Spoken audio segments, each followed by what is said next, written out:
Dans la dernière vidéo, on a montré comment obtenir l'estimation par intervalle de confiance de la moyenne inconnue d'une population, moyenne qu'on note par le caractère grec mu.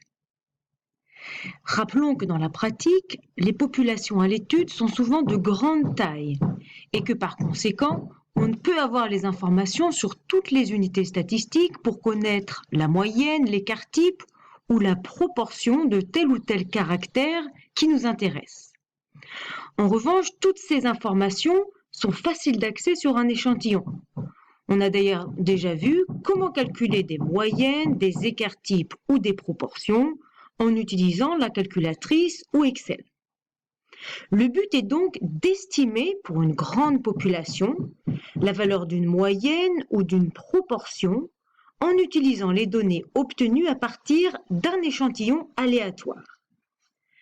Ainsi, au dernier cours, on a montré comment obtenir l'estimation par intervalle de confiance de la moyenne mu, la moyenne inconnue d'une population. Finalement, dans la pratique, on utilisera simplement le résultat que vous avez dans ce tableau dans votre manuel. Donc ce tableau nous explique que la moyenne inconnue mu est à l'intérieur de l'intervalle qu'on écrit de la manière suivante, x bar plus ou moins la marge d'erreur, où la marge d'erreur vaut 1,96 fois s sur racine de n. Donc ça veut dire que x bar ici c'est la moyenne et s l'écart type, n la taille d'un échantillon. X bar plus ou moins ME, c'est bien un intervalle de confiance. Si je prends le moins dans ma formule, ça me donne X bar moins 1,96 fois S sur racine de N, ce que vous retrouvez sous le format développé ici. Donc la marge inférieure de l'intervalle de confiance, c'est X bar moins 1,96 fois S sur racine de N.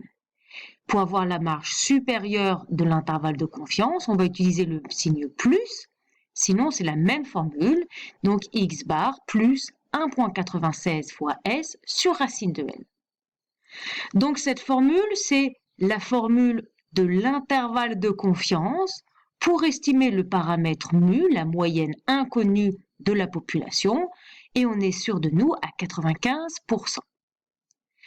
Si on remplace le 95% par une autre valeur, par exemple 90, 98 ou 99%, on va utiliser ces valeurs-là à la place du 1,96 dans la forme de la marge d'erreur. Donc voilà, récapitulé dans ce tableau, la formule de l'intervalle de confiance qu'on peut voir sous sa forme développée ici. Et n'oubliez pas de changer la valeur 1,96 par 1,645, 2,33 ou 2,575, dépendamment du pourcentage que l'on vous demande dans les exercices avec ce tableau-ci. Donc ça, c'est ce qui a été vu au dernier cours. Aujourd'hui, on va regarder la formule finalement. On va s'intéresser simplement dans ce cas-là aujourd'hui au résultat final. La démonstration est du même type que ce que vous avez vu pour l'intervalle de confiance de la moyenne, mais notre résultat est le suivant. Donc à présent, ce n'est plus la moyenne d'une population que l'on veut estimer, mais la proportion d'un certain caractère. Dans la population, la proportion d'un caractère s'exprime par la lettre pi du caractère de l'alphabet grec. L'intervalle de confiance est le suivant. Donc pi, la proportion inconnue dans la population, se trouve dans l'intervalle p moins la marge d'erreur, p plus la marge d'erreur, donc la borne inférieure avec le moins et la borne supérieure avec le plus. Où la marge d'erreur ici vaut 1,96 fois la grande racine de p fois 1 moins p sur n, où p ici est la proportion du même caractère dans un échantillon aléatoire. Donc de nouveau, il faut bien comprendre que ceci, c'est bien l'expression d'un intervalle.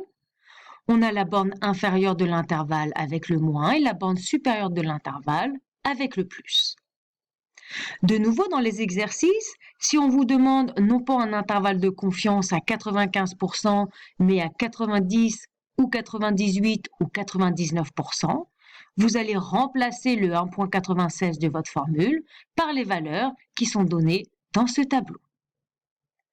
Grâce à ce tableau récapitulatif et en utilisant les bonnes valeurs à l'intérieur de la marge d'erreur, vous êtes maintenant capable de faire les exercices associés aux intervalles de confiance de la proportion.